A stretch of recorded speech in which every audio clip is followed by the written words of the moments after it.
And thank you all so much for everybody that's just been here. Om Purnamadaha Purnamadam Purnat Purnamudachyate Purnasya Purnamadaya Purnameva Vashishyate. Om Shanti Shanti Shanti. So welcome to this session, which is yoga and the importance of yoga in today's modern world. Before I go into my presentation, I just want to tell you why I've used this prayer. This prayer is telling us about that everything around us is infinite. We are infinite. And when you take something from the infinite, it's still infinite. And this philosophy of yoga comes from a time before any divisions, any names of countries, any religions. There was no religion. The religion's a very modern thing, relative in the history of the real history of the world. Many, many thousands of years ago, this was started in an indigenous culture when they simply understood that the Mother Earth is our mother, and that all beings are brothers and sisters, and that consciousness is our father. It doesn't matter what you call it, what tradition you come from. It's that if you consider that we're each taking breaths, each single one of us breathes, no matter whether you're sitting in France, whether you're sitting in India, America, Australia. We're all taking breath from one source, and that breath is given to us without any conditions, without any expectations. There's no transaction. We're simply given according to our need for breath. It means that what's in you is in me, because we're filled with breath. That is what is driving our lives. And that takes me into the beginning of this little presentation I put forward for you. And then we can go into questions after that, as per your wish. So these are our children that we teach in Varanasi. So as I said, yoga comes from a time and has been given to us by seers over thousands and thousands of years, which just understand that there's humanity, that it's timeless. And the extraordinary thing is that I mentioned in the opening ceremony today and in the showcase last week, the extraordinary thing is that if you look through history, we'll see phases of particular types of exercises, particular types of philosophy, particular New Age thoughts that maybe last 10, 20, maybe 50, maybe 100 years. The extraordinary thing is that in every period of time, we see the existence and the practice and the use of yoga as a tool to find peace in our lives. If you look at your own life and you look at what it is that inspires you to perform any action, you'll find that the root cause is going to be peace. Oh, sorry, I'm not sharing it properly on the screen. If you look at the root cause, you'll find that the root cause of your actions is peace and happiness. Every single person, no matter where they are on earth, is always seeking peace and happiness.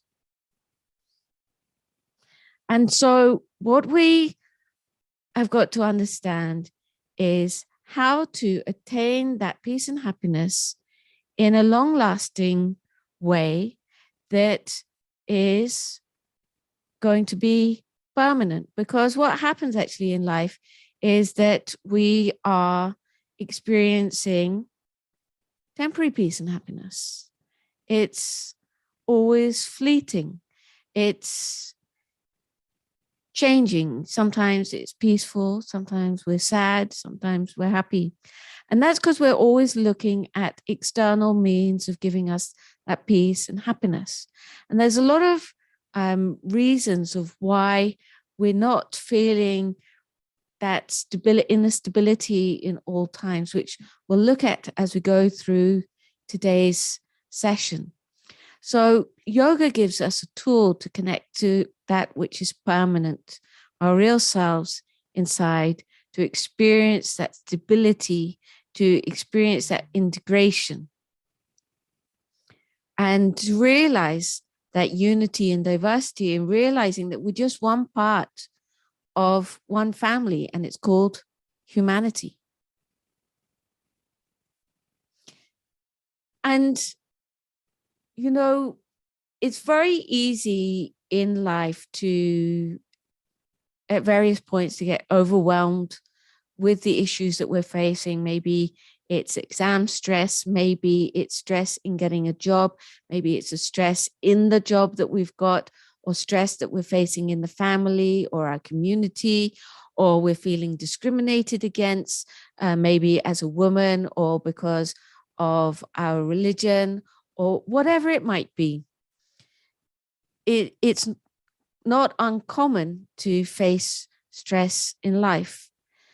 But when we're able to take a step back from our life and consider this planet, consider this universe, and that we're just a very tiny part of this universe, and of, as Stephen Hawking says, of many universes. And there are these ancient texts in India called the Upanishads, meaning to sit near teacher, that give us a couple of beautiful analogies, helping to put life in context. The first one, it says, is that life is like a river or a stream flowing between two banks, one of birth and the other of death. And it's just flowing along. And the other is, I'm going to chant the Sanskrit because the sound has special vibrations. Yata nadya syandamana samudre stam gachanti. Yata nadya syandamana samudre stam gachanti namarupe vihaya. Tata vidwan namarupat vimukta parat param purusham upaiti divyam. So this is telling us that just as rivers flow into the ocean, giving up their names and their forms, you can't distinguish a river's parts in the ocean once it's flown in. And in the same way, when we get connected to our real selves, that being able to put aside our individuality doesn't mean not to have individuality, but not to be attached to that individuality, getting absorbed into that infinite quality of consciousness, being able to understand this universe as one big family, and that we're part and parcel of this ocean, and we are like waves rising and falling in the ocean. So the ocean is always there with us, and we rise and we fall, we rise and we fall like waves, meaning birth and death. And that helps us to put what we face in life a little bit more in context, being able to see things from a bigger perspective. And then sometimes our problems don't quite seem so big and unconquerable, realizing that really everybody's with us, everybody's here to support us, and that we're part and parcel of one big family. And this is a foundation concept of yoga. And as I say, it's been taught over many thousands of years in so many different ways. Now, some of you might be wondering, what's this word yoga? And yoga is such a well-known word in so many different languages now. It can be easy to be unaware of what the word yoga actually means. And yoga comes from Sanskrit. There's actually a dictionary that's 5,000 years old that says yoga has two meanings. One is samadhi, and the other is yogi. So in the meaning of yoga and in the meaning of samadhi, samadhi simply means stable intellect, stable wisdom. And yoga means to join. Join to what? To you yourself within. And in yoga philosophy, that's described as yoga chitta vritti nirodha, which means that yoga is the means to overcome the modifications of the mind, modifications of the chitta, which is like you're in the individual form of your mind, and to become limitless, unlimited possibilities. And so when we talk about how we're going to live our lives, it's important to realize that if peace is not in our present, it's not going to come into our future, because every past makes our present and every present makes our future.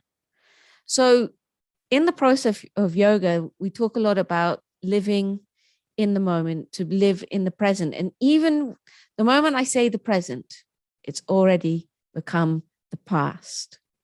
So it's very important to realize that every breath that we have in life is priceless. There's nothing we can do to buy a single breath. And we get breath without any conditions from this source of breath that is the same over the entire planet.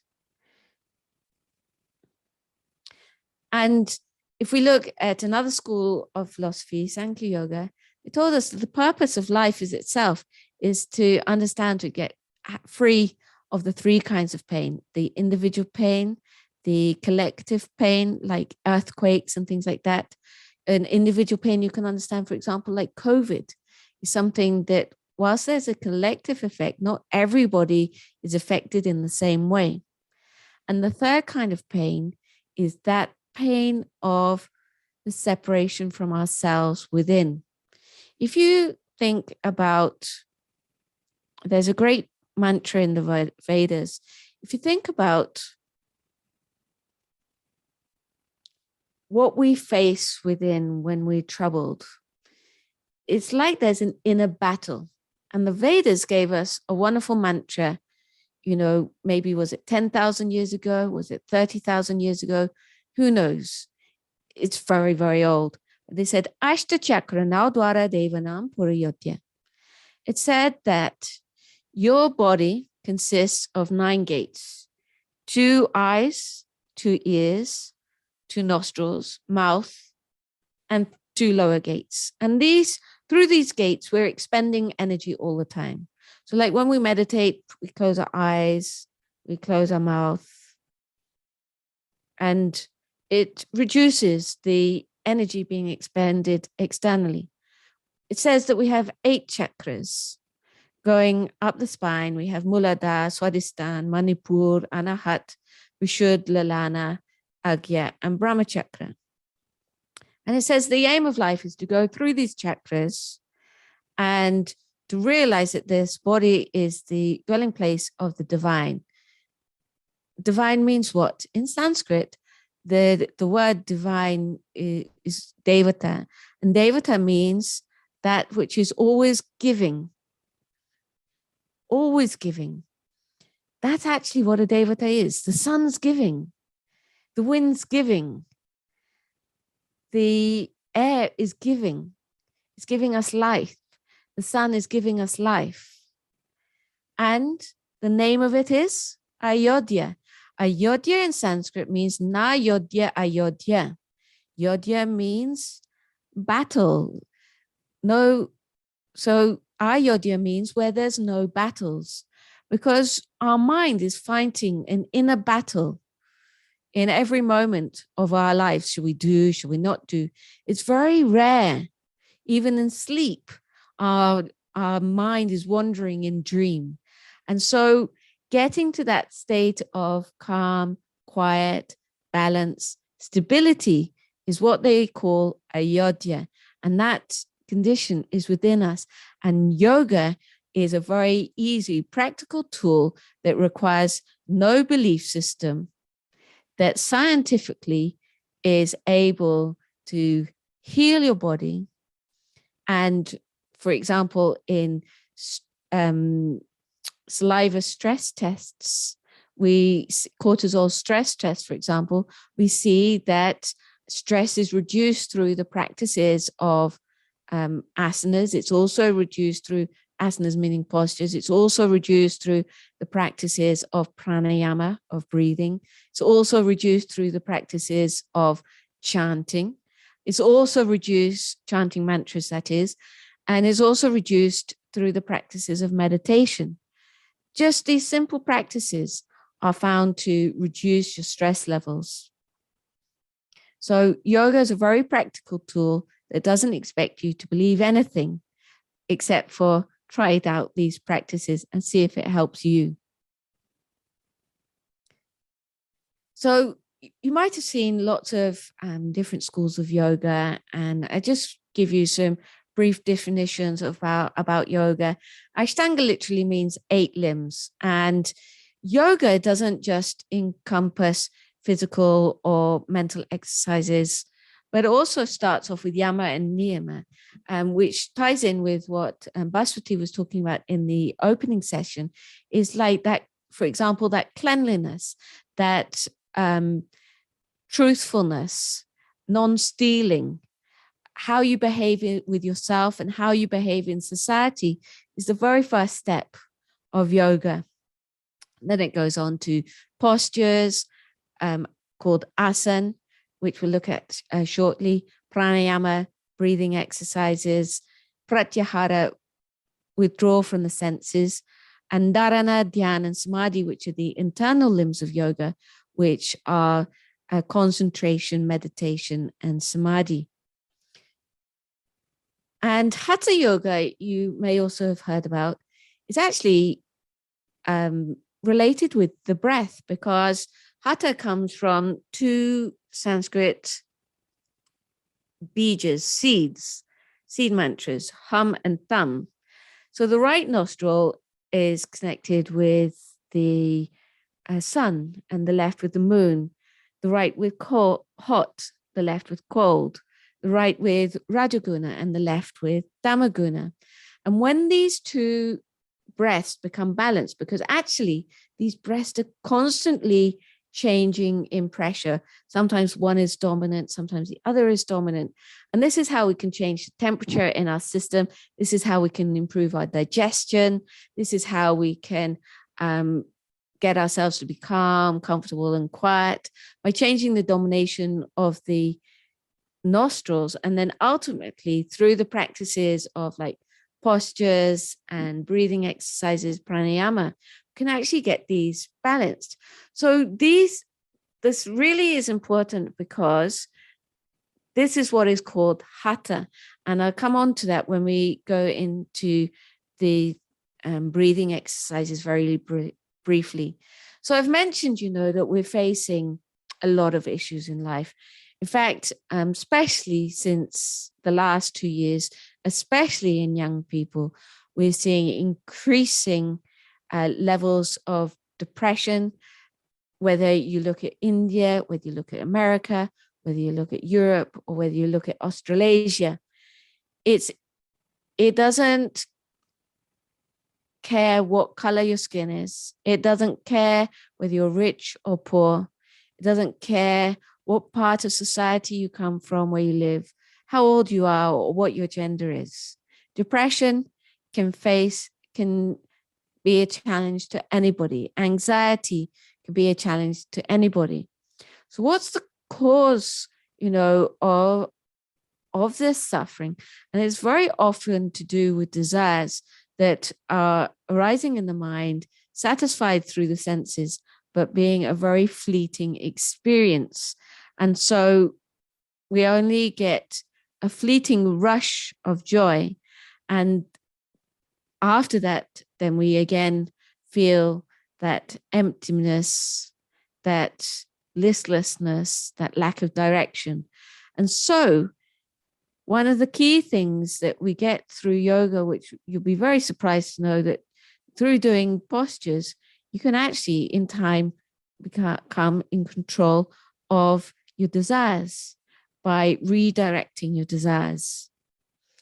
And if we look at yoga philosophy, it actually gives us a very scientific approach to what is causing us all this pain. And they said, Vrittaya Panchateya Klishta Klishta.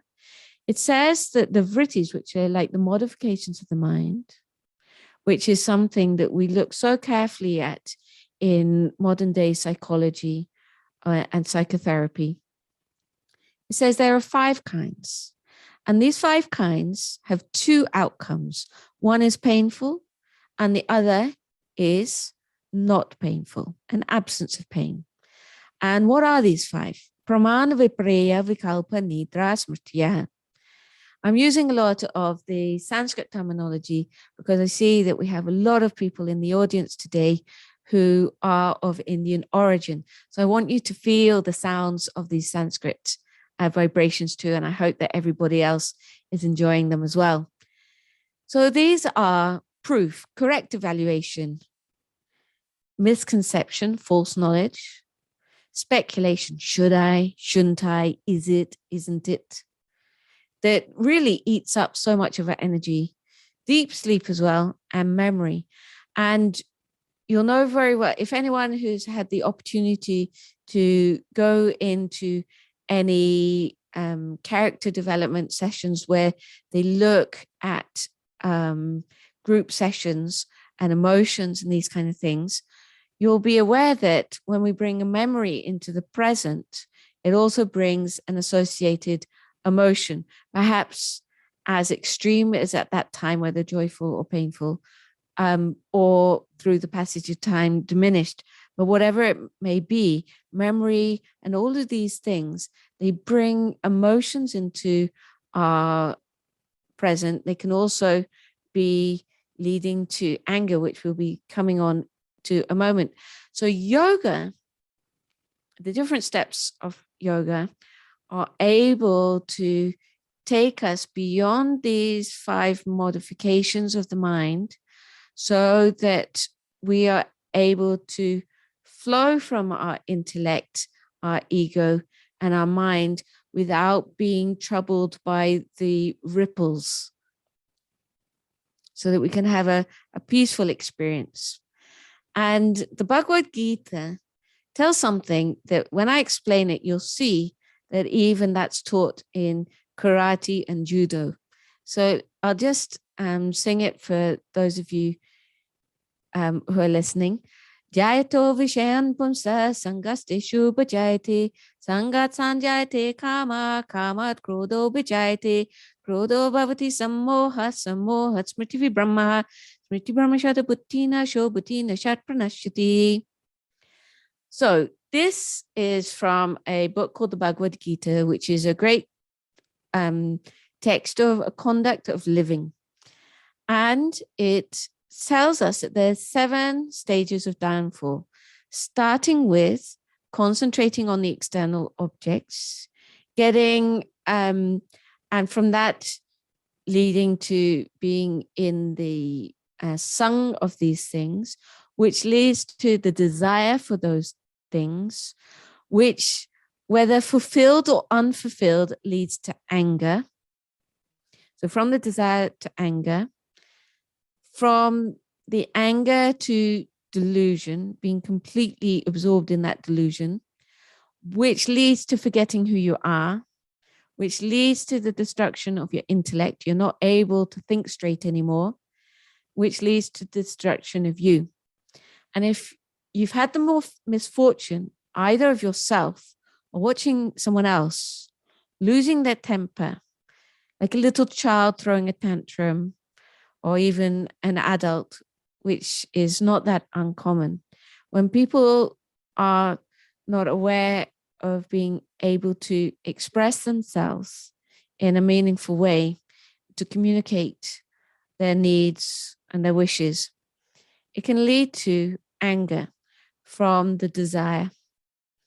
And that anger, is what we're told in even the practices of karate and judo, that no matter if you lose your temper, you've lost the battle, you've lost the fight, because after that you are completely out of control.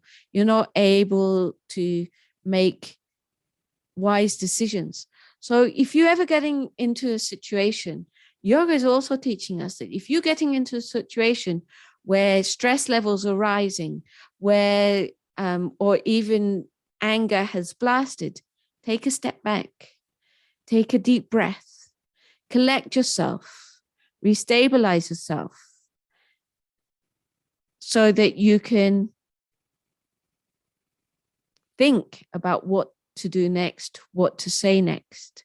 Because once we've lost our temper, we can do and say anything, which we may regret and often do regret later. So I mentioned that this ayodhya, this again fits in with this idea that really what we are is a place of no battles, where our real selves are, where we know who we are. And through knowing who we are, we're able to know everybody else. So this is really why we'd want to do yoga, is to be able to get that stability, to dispel that cloud of darkness, to uncover that peace and happiness, which is our real nature that's always there. But through the modifications of our mind, we are focused on the external effects and not realizing that the whole capacity, that peace and happiness, is within us, in all times. And really, we're like this tree rooted in the ground, where a storm comes, shakes the tree, but it never loses its roots. And so the practices of yoga enable us to connect to that stability, to be aware of what we really are, and so that we can get to a place where we're always peaceful, no matter what is happening outside us. And it doesn't mean that we don't have compassion. In fact, in that we have more compassion, more empathy, because we're realizing where it's coming from. Because when we know who we are, imagine there's a tank of water with waves on it. And in that water, there's mud. So when there's wave, all that mud shakes up and you can't separate the mud from the water. It just looks like muddy water. You don't know really what that is. But when stability comes, when the waves stop moving, when it becomes calm and quiet, you're able to look into that tank of water and you go, oh, there's clean water and there's mud. The water wasn't really mud. That mud is a separate thing. And when you know that about yourself, then you're able to understand others. And that comes into this intellect. The intellect is really like a colorless crystal, no matter who you are. And what happens is this colorless crystal gets color covered up by the effects of nature. So there's, like in yoga, we say there's 3 qualities of nature: Rajaguna, Tamaguna, and Satguna. So Rajaguna is that energeticness, that excitability, that inspiration into action. So sometimes that's useful, but also in excess, that also can be like the anger. Tamaguna is like stability, but also can be inertia and laziness. And Satguna is purity itself, like this colorless crystal. And the nature of the intellect is that Even when we're wrong, we believe we're right. What we believe to be truth is always going to be what we believe to be truth. People can't change us to change the way we think and what we see as truth. And I'll explain why that is in just a moment. And so that is why there's in English a great phrase: a man convinced he's against his will be of the same opinion still. So what happens is that we have these three qualities: Rajaguna, Tamaguna, and Satguna. So like the overactivity, the inertia, stability, and purity, meaning like truth itself. And each one of us has a different combination of these three. So someone might have a little bit more Rajaguna, someone might have a little bit more Tamaguna, someone might have just more Satguna, or someone might be balanced between the three. And so that's understand that like a vibration that is someone's individuality. I'm not talking about individual qualities and skills, like someone's a great artist, someone's a great listener, someone's a great sports person, someone's a great writer, someone's a great homemaker, whatever. Everybody's got a talent. And in this life, we find out, we uncover what our talents are. This is something different. When I'm talking about the individuality, the gunas, I'm talking about the disbalance that prevents us from seeing things as they are. So imagine that one person has got like a red energy, and someone else has got a blue energy, and someone else has got this crystal clarity. Underneath, everyone's got this crystal clarity, every single human being. But for the purposes of this example, let's look at some different individuals that on top of that crystal, you've got someone who's like wearing red lenses. You can see my glasses are colors here, but imagine these lenses were red for one group of people and different shades of red as well. And imagine another group is blue shades of these lenses. And what happens is if we put a yellow object in front of us, the person with the red goes, oh, look, that's orange. And the blue one says, no, no, no, no. And you've got that completely wrong. It's green. And then the person who's colorless says, but it's yellow. Now, the person who's colorless can see that the red one is seeing it orange because of the red nature of their individuality. But without wanting to change that person, it just accepts that their energy is red, they're seeing orange, and their energy is blue, they're seeing green. Because when you're in this uncovered state where there's just crystal clarity, you can see things for what they are. You also have a great acceptance and compassion for all beings, no matter what.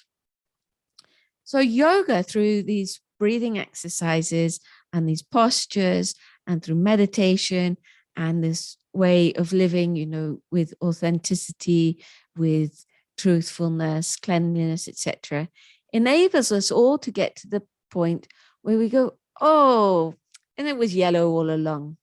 And this red lenses and blue lenses is why we have breakdowns of communication and why a certain group of people all are going to agree in general amongst themselves, and another group of people is going to also agree all amongst themselves. And that's why, you know, you have different parties in politics. That's why we're having different groups across the world with having different ways of living. But ultimately, what we want to get to is that harmony where we have understanding for each other. And that comes from when we're integrated within ourselves so that we can understand what everybody is around us. And that also, you know, with the, you know, ancient traditions of sustainability is when we can really have a sustainable planet.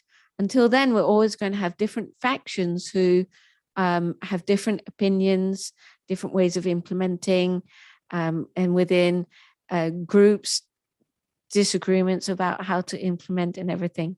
So really the secret of finding this inner peace is within us. And when it's within us, then it can spread to around us by just the vibration coming from you.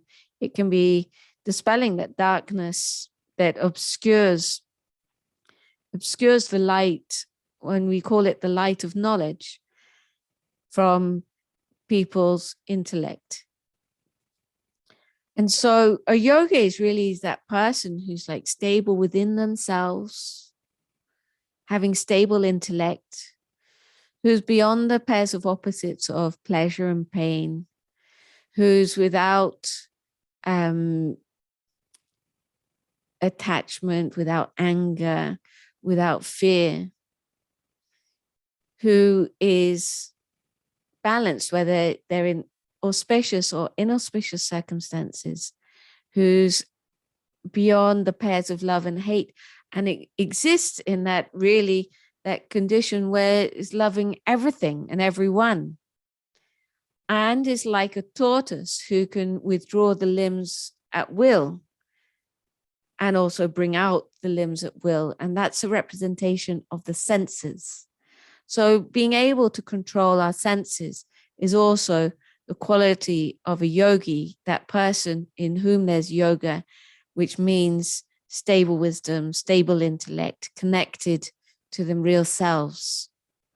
So how do we do these practices? I mentioned that we have, truthfulness, non-stealing, etc., as part and parcel of yoga. And it's really, if you could sit down and write a list of the ideal qualities of a human being, you'd really end up with these qualities, irrespective of what culture you come from, what part of the world you come from, the qualities that are really beneficial for all human beings. And then we have the physical practices of a posture. And you'll be surprised to know that the definition of a yoga posture is not anything to do with how much can you bend your body. Can you emulate an Instagrammer beautiful photo in yoga? No, it says a posture is that which is comfortable and stable. And that means not just physically, but also mentally. So it's important to be able to not to bend your body as much as you can, but to, in a posture, to go to the point which is comfortable for you. And you'll get the same benefit as someone who's able to do the splits. If you can only just move your legs a little bit apart, if you're doing the maximum effort that you can, then you'll find great benefits. And pranayama, which is basically having found a stable position, balancing the inhalation and the exhalation in the subtle. We have three bodies. We have physical, subtle, and causal. So in the physical, balancing the breath through these nostrils. And there's lots of different practices like anoma viloma, Bastrika, which is a heating pranayama, because it literally means bellows breath, or whether we're talking about on a subtle level between the pran and the apan. And that naturally takes us to a position where we are able to withdraw from the senses. And as long as we are alive, we have breath. It comes in the very first moment when when we leave the womb, and when that umbilical cord stops pulsing. And the very last thing to leave us in life is breath. If the ventilator, if you're in the ICU and the ventilator is turned off, if we've reached the end of life, that very quickly the pulse will be gone, and this existence of our individual being is gone. So it's very precious. And if we can control our thought, we can control our breath. And if we can control our breath, we can control our thought. So it's kind of like a chain process. So what happens in these modern times? Depression, anxiety, tension. What's actually happening is this tension is creating heat in the head, which is disbalancing our system, leads to improper breathing, not getting proper oxygen into our lungs. The lungs start inflating less and less. And so the capacity to recharge the oxygen is lost. Carbon dioxide starts increasing in the body, and that is making us feeling lazy, tired, maybe pain, and has things like blood pressure increasing, so many consequences. And this is why I said, if you feel that you are losing your temper or getting very stressed, take a step back, take a deep breath and reverse this process. Because what happens when we reverse this process through breathing exercises is that we start increasing the oxygen flow. We're getting more oxygen into the system, thinning the blood, balancing the 5 pranas, the different 5 winds that we have within us, getting the right quantity and quality and pressure of blood back into the brain, feeding the whole nervous system. And that will ultimately bring our thoughts under control as our breath gets under control. And that naturally enables us to withdraw from the senses. And you can understand, really that our body is like this chariot. And our sense organs are like 5 horses that are connected to the chariot. And you've got the reins in between them. So our mind is like the reins controlling these horses. And if we don't keep control of those horses, they can take us anywhere. But if we can take control of our mind, then we can take control of these organs of the senses. And so that then gets us ready to be able to concentrate. And really, we're concentrating 24 hours a day on something. Sometimes we're concentrating on calling our parents. Sometimes we're concentrating on calling a customer. Sometimes we're concentrating on calling if someone's married here and got children, or sometimes we want to call another relative. No matter what it may be, we're concentrating on something all the time. And that is meditation. And the difference is from what we perceive to be meditation is that we have a flickering point of concentration. So through meditation, it enables us to bring a focal point in our life, no matter what it might be, that enables us to be connected to that and allow us to work through our qualities of our individuality, to perform our duties, our wishes, whatever they may be in life, but maintaining this higher purpose, this goal that we have, no matter what it might be, through these internal practices of dharana, dhyana, and samadhi, which happens simultaneously, concentrating on an object, becoming absorbed in that object, and then becoming stable. And so that meditation is really what yoga is, because all of these steps are leading us to the state of consciousness called yoga, and that is meditation. So there are many ways to do meditation, which we will come to over the following days in the different sessions that I'll be bringing to you. But really, liberation of the mind is the key to blissfulness in life. Learning how to be in control of our mind, learning how to have balance, and just telling you about these ancient practices, these ancient indigenous traditions, doesn't help you to personally overcome the dualities of life in your individual life. Just in the same way, if I tell you about a light bulb in the room and electricity, and it gives life. That doesn't, in a dark room, give you light. You have to turn on the light, and that dispels the darkness. In the same way, bringing these practices into any moments that we have to spare in our life, into our daily life, even if it's like 5, 10 minutes, 15 minutes, if we can bring something, part of it, it can have a huge effect on the quality of life and how we enjoy life. And we'll be talking about mantra, the powers of the vibrations of these mantras in other sessions throughout the 3 days.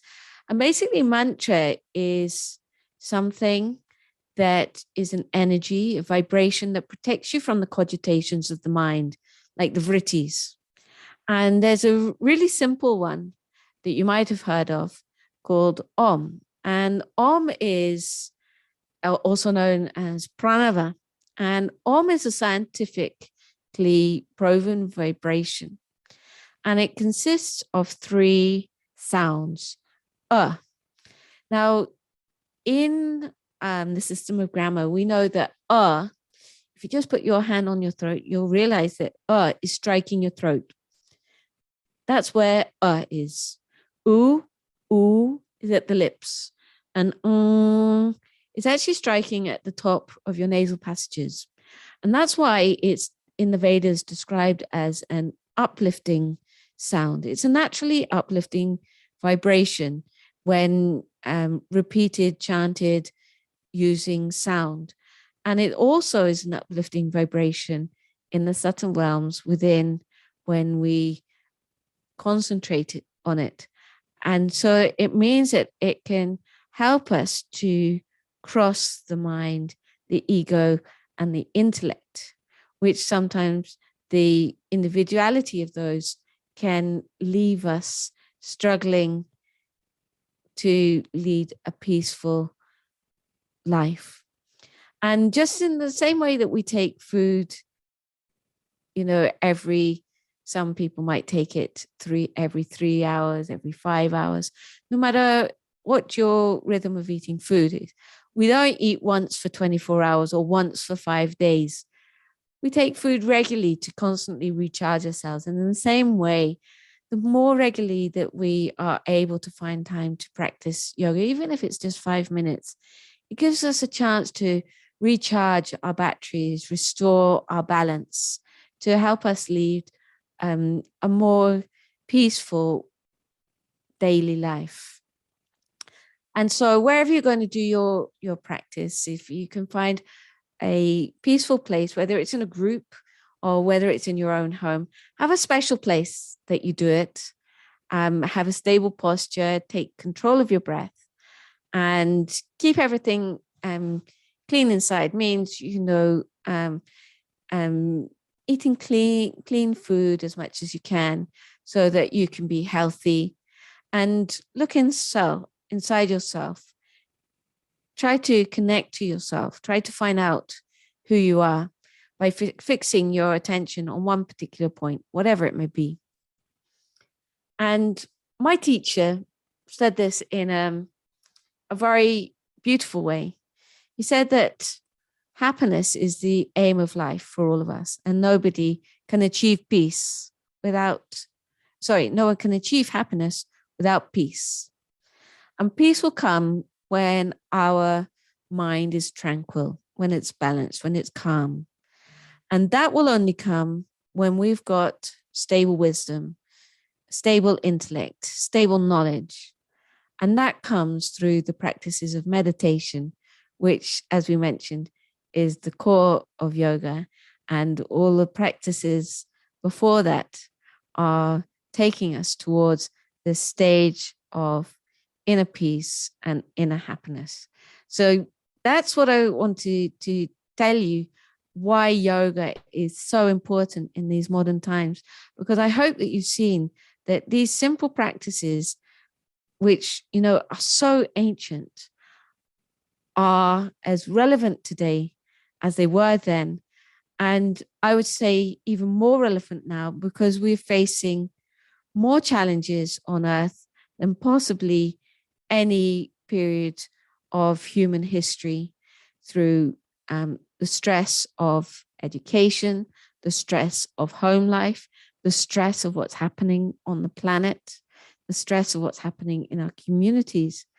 And if we can find this place of peace, calm, and quiet, where we know really what we are, have understanding of what everybody else is, we'll really be ready to receive education, which is really what this Learning Planet Festival is all about, is how to learn as one family on this planet, as one humanity, bettering life for all.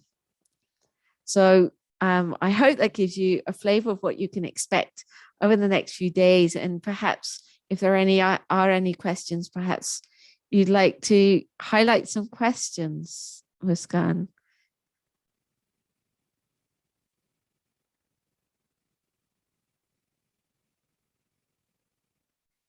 And we can't hear you. Yes, Divyaji. First of all, before we move to the questions, I want to thank you so much for this amazing, amazing presentation. There was so much that we learned about yoga, things that we did not know, things that we confused with general yoga and other things, amongst like a lot of what has been there. And for me, it was a learning process. I learned a lot throughout the presentation, and I hope everyone who's on the call, we have a good number of people, and everyone learned and will imbibe something or the other from this presentation today. As for questions, we had a question from Mr. Rohit while we had started the session. What was the reason you joined Sanatan Dharma and Yoga?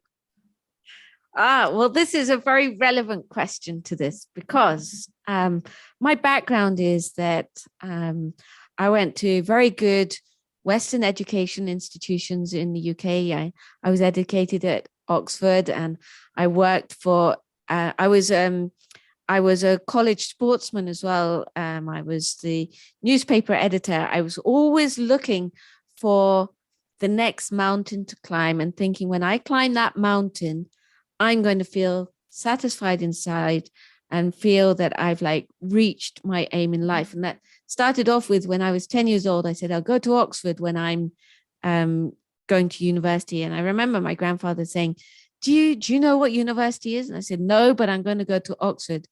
But my very first day at Oxford University, which was like my be all and end all, I kind of, within 24 hours, I was like, is this university? Is this Oxford?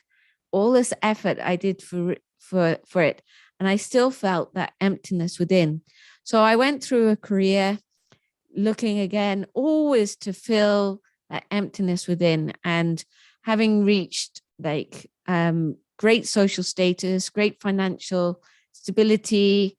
Basically, I had pretty much what people want in the world. I wasn't a billionaire though, but I wasn't looking to be a billionaire. But I was very well set for life, and it was like I had everything in my hands, but yet I felt empty. And so I didn't go in search of Sanatana Dharma. I specifically, I was looking for what would relieve me from that sense of emptiness. And that led me to being a meditation group. And one day, for the first time in my life, I felt completely fulfilled. And I realized that this is what I had been looking for all along. I then found out that this meditation group followed Sanatana Dharma in the sense of Hinsa Yahadu Yate Yashir Hidayam Itisa Hindu, meaning that who causes no pain to another, being the definition of a Hindu. And so that it was a way of living, a way of being, and a way of being aware of your real self, connected to yourself. And that's how I came into Sanatana Dharma, that I realized that this Patanjali yoga philosophy was the best psychology I'd ever heard. I was already trained as a psychologist as well, in addition to everything else that I had done. I'd been in the field of art and literature and all of these kind of things. But for the first time, I was like hearing the most sensible, meaningful, practical way to find peace and happiness in life. And so I realized that this is the best way to live life. And that's what brought me into it. It wasn't because anyone said, oh, you want to be one of those, or oh, you want to do this. No, and that is the core of yoga philosophy and Sanatana Dharma, me, is that these are practical tools, and it doesn't matter who you are, where you come from, what language you speak. If you practice these things, you will find that you get peace. Simple as that. Thank you so much, Divyaji. That's a wonderful answer to this, and I hope. What intrigues you the most about yoga out of all the wonderful things it has to offer? There has been a question for you, Divyaji. For me, going into deep meditation is whether you're doing a posture, whether you're doing pranayama, you're always able to go into meditation and all of these things, because meditation is where you get that real sense of unshakable peace. And the extraordinary thing is that when you experience for yourself, you'll find that you're unshakable. That in society, we sometimes say to someone, you're so sensitive. That sensitivity, or you're so emotional, or whatever it is, these things come when we're distanced from ourselves. And the deeper we go into ourselves, the more we have that depth of the ocean, that we're unshakable and yet able to work. When I say work, I mean play our role in society, to serve the society, to share knowledge, to help people, to work collectively for everybody's benefit. That's what we get as we go deeper into ourselves, because we realize that no one's different from us. And so when we realize that, then we realize that we really, truly love everything and everybody. And then we want to help it because it's us. That's just a wonderful answer, Divyaji. And with that, we've come to the end of today's first session and the opening ceremony. First of all, I would like to thank Dr. Bhaswati ji and Divya ji so much for today's amazing session. I had a wonderful time. I hope everyone who's been here till the end, who joined in between, had a wonderful time. And before we close the session for today, just a little disclaimer. The events for today have been added onto the chat. So the next session is at 5:30, which is again by Miss Divyaji. And it's Yoga Foundation for Life.